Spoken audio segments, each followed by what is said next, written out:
En el estado de Durango, a finales del siglo XIX, para ser exactos, en el año de 1884, existía una antigua cárcel que se ubicaba en lo que hoy es el centro de la capital, llamada la Celda de la Muerte, porque todo preso que entraba a esa celda, la celda número 27, amanecía misteriosamente muerto. Algunas personas pensaban que era algo paranormal. Algunos otros decían que el demonio se los llevaba por la noche y al otro día estaban ya sin vida. Esta situación angustiaba a carceleros, autoridades y presos. La decisión que se tomó fue que en este lugar se encerraran solamente a los presos peligrosos, ya que de esta manera serían doblemente castigados y a su vez serviría de lección para otros criminales. La leyenda de la celda de la muerte o la celda 27 dice así: permita el libre cierre de puertas.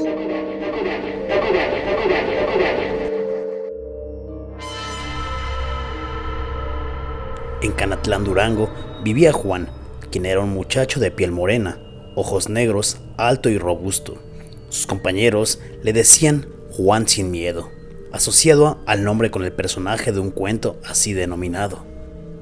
La gente decía que en realidad no conocía el miedo, porque lo habían visto montar a potros que ya habían tumbado a todos los caporales de la hacienda, y Juan había conseguido dominarlos.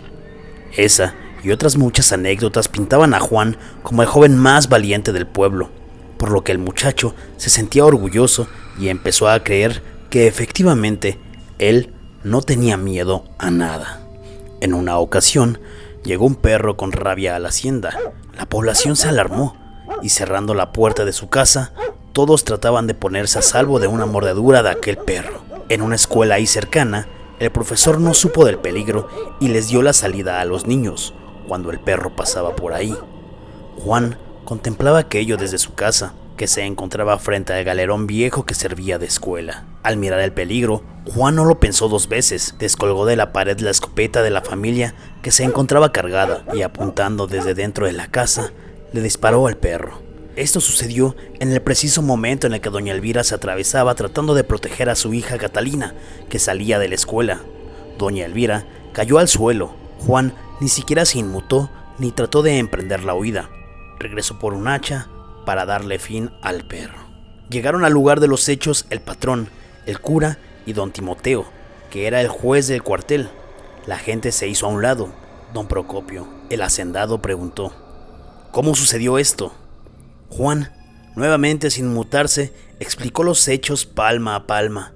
Los tres escucharon sin interferencia. Cuando en el relato se trató del perro, don Procopio levantó la cabeza y por debajo de su sombrero charro divisó el animal que estaba tirado donde Juan le había dado el hachazo. Al final de aquella improvisada declaración, el hacendado, que era el único que hablaba, dijo: enciérrenlo en Bartolina. Pero el juez lo mandó encerrar a la celda de la muerte, que se encontraba en la cárcel de Durango. Al saber que esta podría ser la última noche para Juan, pidió que se le llevara a la celda como última voluntad una docena de velas de cebo grandes y una caja de cerillos. El muchacho no pedía arma alguna porque sabía que no se lo permitirían. Los materiales solicitados se le proporcionaron a Juan y la pesada puerta de aquella celda se cerró. Juan, sin miedo, quedó dentro de ella, resuelto a descubrir el misterio. Las horas se le hacían siglos y con atención contaba las campanadas que a cada hora daba el reloj de la catedral, con el único temor de quedarse dormido y no volver a despertar. A las 2 de la mañana se dio cuenta que el cálculo que había hecho de consumir una vela cada hora resultó erróneo. En 8 horas de encierro llevaba 11 velas y solo le quedaba una para las 4 horas que faltaban para que amaneciera. Se iba a quedar sin luz y pensaba solamente que después de esto vendría la muerte.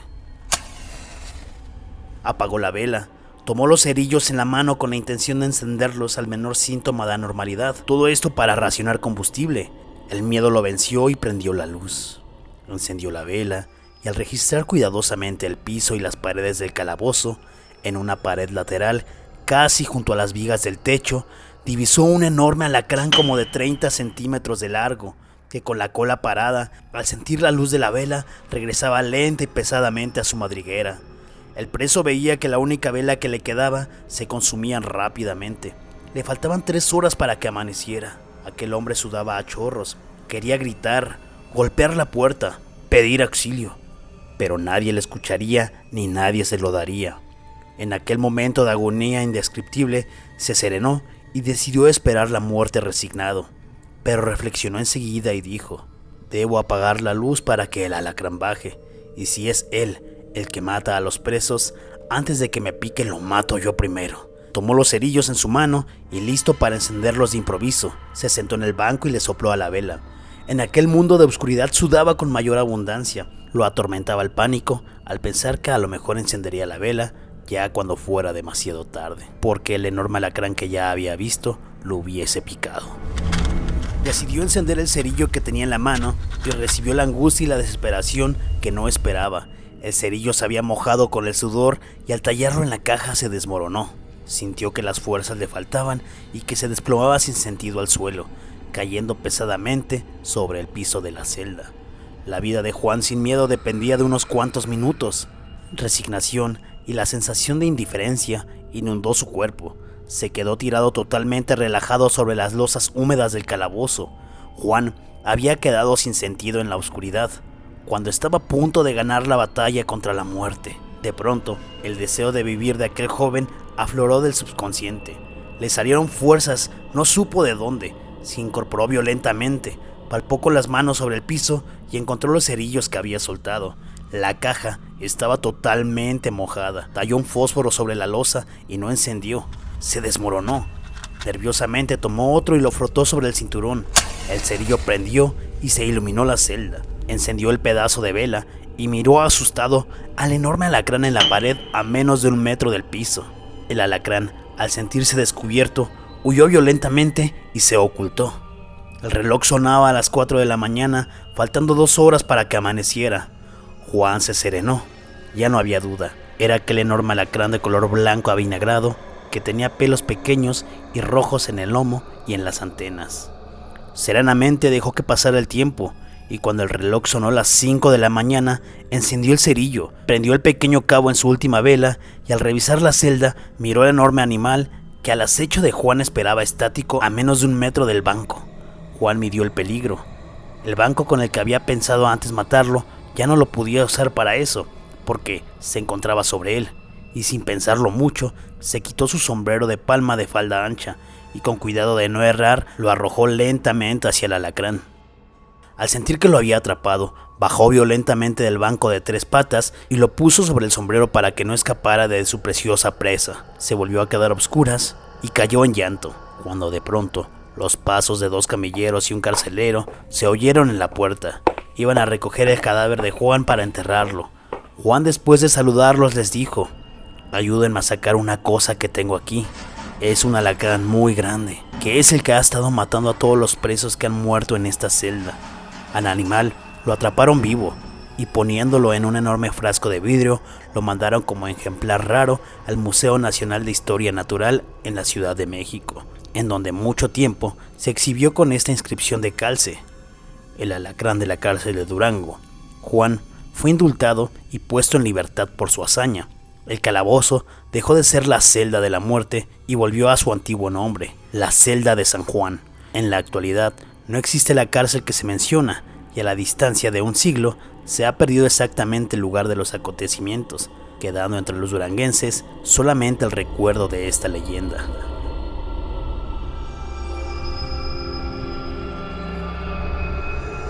En el Museo de Minería de Durango se expone esta leyenda y algunos otros artículos de la época, como un alacrán disecado de 30 centímetros que es igual al de la leyenda que acabas de escuchar.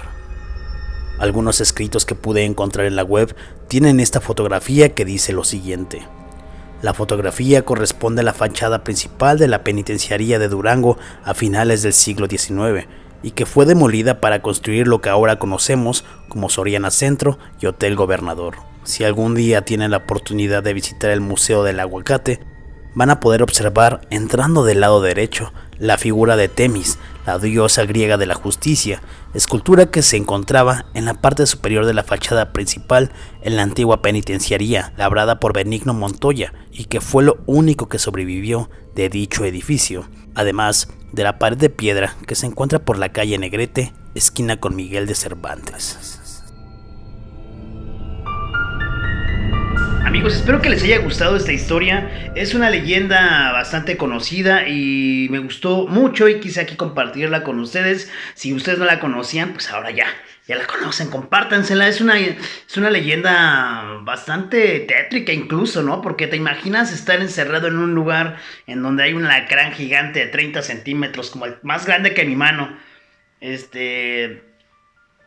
Y que te esté acechando y de pronto tengas que estar pendiente porque si te duermes puedes morir. Está muy intenso, ¿no creen? Fíjense que también allá en Durango estaba leyendo que existen los alacraneros, que en las sierras pues más humildes y más pobres de Durango, una manera de generar economía y de sobrevivir de algunas personas es convertirse en alacraneros. Se van a las sierras y levantan piedras, buscan alacranes pequeños y bueno, buscan bastantes alacranes y al final van y los venden a los mercados. Los mercados se los compran en un precio de 3 pesos para arriba aproximadamente, y ya los mercados y los locatorios se encargan de vender estos platillos que son emblemáticos de allá, de Durango. Se los pueden comer en tacos, en tequilas, en mezcales, en diferentes platillos, se los comen allá. Entonces sí es bastante interesante. Y bueno, tomando en cuenta que Durango es el estado número 1 que tiene el índice de más picaduras de alacranes, y tienen grandes cantidades de alacranes, incluso tienen 7 especies diferentes de alacranes, y pues ya los hospitales, clínicas de ahí cerca ya tienen el antídoto para cuando alguien es picado. Entonces, personalmente a mí me daría mucho miedo, pero ni modo. Yo, si quiero conocer Durango, un día andaré por allá, ya les contaré y les traeré imágenes de los alacranes. Entonces espero que les haya gustado esta historia, muchachos. Gracias por seguirme. Recuerden que si les encantó, si les gustó, por favor compártanlo, denle un like y compártanlo ahí en su muro de Facebook, en sus historias, en las historias de Instagram. Ya saben que si me etiquetan en historias de Instagram también los comparto ahí en el perfil, y eso está como muy chido. Compártelo con sus familias, que eso es también lo más importante. Y bueno, esa también es una nueva sección donde estaré contando algunas leyendas y anécdotas que se cuentan no solamente de nuestra ciudad, sino también acá del país en general. Si ustedes conocen alguna leyenda que digan, Taku, esa leyenda la tienes que contar, está bastante buena, por favor déjenmelo aquí en los comentarios para que yo la lea un poco, la investigue y se las pueda traer aquí a todos ustedes. Leyendas, la neta es que hay muchísimas, y cambian de repente, varían un poco las versiones, ¿no? Como en esta de Durango, la neta cambian algunas cosas, pero traté de adaptar la historia a lo más, a como dicen algunos otros escritos, ¿verdad? Entonces, quiero compartir esas leyendas también con ustedes, así que déjenmelas en la parte de abajo y listo. Esperen el próximo video que sale también en esta semana. Yo soy el Taku. Bye.